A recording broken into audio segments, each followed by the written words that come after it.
Hey everyone, it's Brandon again. So, right now I'm here in DR, and my goodness, this place is beautiful. Shout out to the people I've met. Shout out to my best friend, his birthday. Shout out to the charity work and the foundations that are being done down here. Amazing, amazing. Great development happening in the country and coming to the country. So I was working this morning, and then I got a call from one of my clients, and they were asking me how can they save more money? Now, mind you, this person is in my savings program. And the reason why they were asking that question is because they feel like it's very hard, that saving is not fun. And it's absolutely true. It's not a fun thing. Most people are natural spenders. Spending makes us feel good. It's like a drug, I get it. But the reason why saving is not fun is because you do not embody it as a lifestyle. So for example, when you're an athlete or not even athlete, say you work out a lot. It's a lifestyle. You wake up a certain time, you eat a certain way, you sleep a certain way, you meditate, you pray, you do all kind of things, and that translates into your workout. The quality of your workout is a byproduct of your lifestyle. I've met people, they work out all the time, but they have no results. Reason why? Because the lifestyle surrounding their workout is crappy. Their diet is still bad. They're not sleeping good enough. And all that stuff. So it's the same thing with finances, with saving. Now, back to the point of being an athlete, right? You look at a lot of professional athletes. A vast majority of them have to do other things to be better at the sport in which they're playing. So, for example, basketball players, right? They have to lift weights. Weightlifting has nothing to do with dribbling a basketball or shooting a basketball, but it helps you on the court. It helps your body physically. They have to sleep a certain way. They have to eat a certain way. They have to drink a certain amount of fluids. They have to stretch. You have to do all these other things that translate into that game. And then when you start reaching to that realm of professional athletes and stuff like that, these guys are hiring marine coaches to strengthen their mental. One of my friends, he hired a UFC coach to make him more mentally tough. Now people be like, what does that have to do with dribbling a basketball? But it helps you to become a high performance person, which allows you to translate that mental thought into the game of basketball, making you much better. And that is a secret that most people don't understand. Now, what does this have to do with finance? So for example, the reason why most people are not good savers is your life is chaotic. So it starts with cleaning up your life. There are little things that I do up till this day that keeps me grounded. And because I do those little things every single day, it allows me to even at this level, although I'm way ahead than I was 4.5 years ago, it helps me stay grounded and continue to build wealth, eventually generational wealth. And these are the things that I do. When I wake up in the morning, I pray. This is not about religion. This is not about, whatever. It's something that helps me. You can adopt it if you want. You don't have to adopt it if you want. But first thing I do is pray. I also meditate. And by meditating, I start visualizing. I visualize how my life is going to be, how my day is going to be, things about my business, things I want to attract into my life. I'm very big on the law of attraction. I'm very big on visualization. Next thing I do is I read. I believe reading strengthens your mind. It strengthens your brain power. And I now study a second language. I take 20 to 30 minutes a day studying a second language. So me doing all those things, it has nothing to do with finances, but it makes me a more developed person. It's making me smarter, it's making me sharper, and it's making me more mentally disciplined. Because some mornings I get up, the stock market's bad, my tenants are acting up, and I don't want to do any of those things, but I consistently do that thing because it creates the foundation of discipline.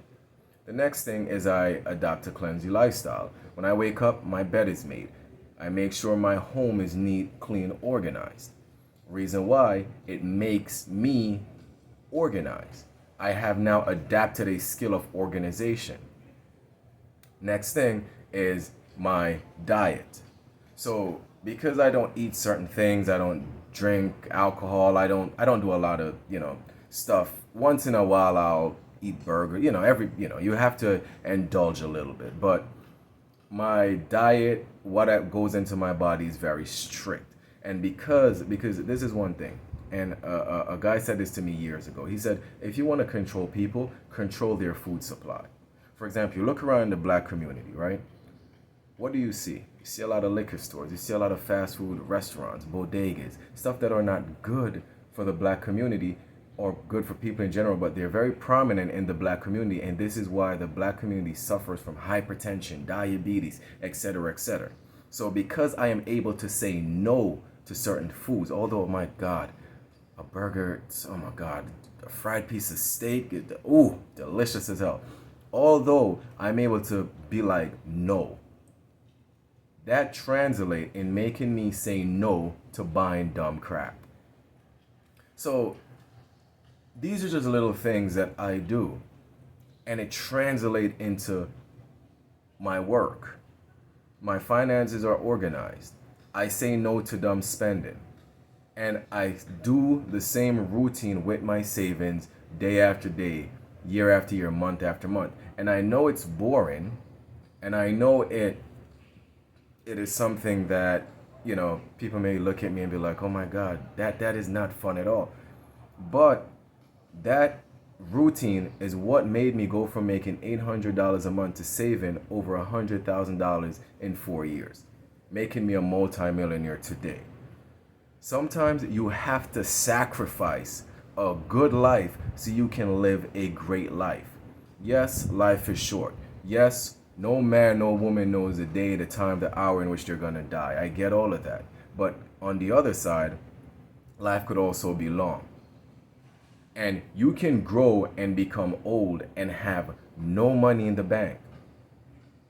It's a very sad thing, because when I used to work with the elderly, I used to see so many people just live old lives of desperation. They just literally get dropped off.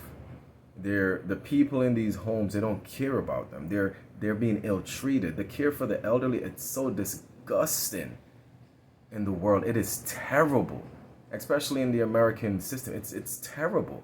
These people are not getting the help and the love and the care in which they need. And a part of it is that these people never had build any substantial wealth, so in their old age they can live peacefully. And you don't have to be rich, you don't have to be wealthy, but it's a peaceful life. And money in this physical realm will give you a peaceful life. So I encourage everyone, especially the young people in my program. Yes, life is short, but it can also be very long. And you can live a painful, terrible life when you're older if you do not have savings or investments. So take the time while you're young. 4 years. I sacrificed 8 years of my life to get to this point. Well, 9 now. 9 years of my life to get to this point. And I would not have done it any way differently. Well, except not date that crazy girl. But all right. But, do those things. Build your lifestyle, and your lifestyle will translate into your work. So guys, this was an unplanned video, but I feel like it was necessary. So just try it. A lot of you may think this is crazy or it's not going to work, but a lot of you have been doing the same thing over and over and are not getting any new results. So I encourage you, try these little steps. It may not take a day, week, month, maybe even a year, but eventually you're going to become that person, and the person is what creates the result. You have to become in order to overcome. So be that person of discipline, organization, and structure, and it will reflect in your finances. So guys, this is my video for today. Thank you. And that was a brilliant, brilliant question. Opened my eyes some more. And love you guys. Take care. Bye-bye.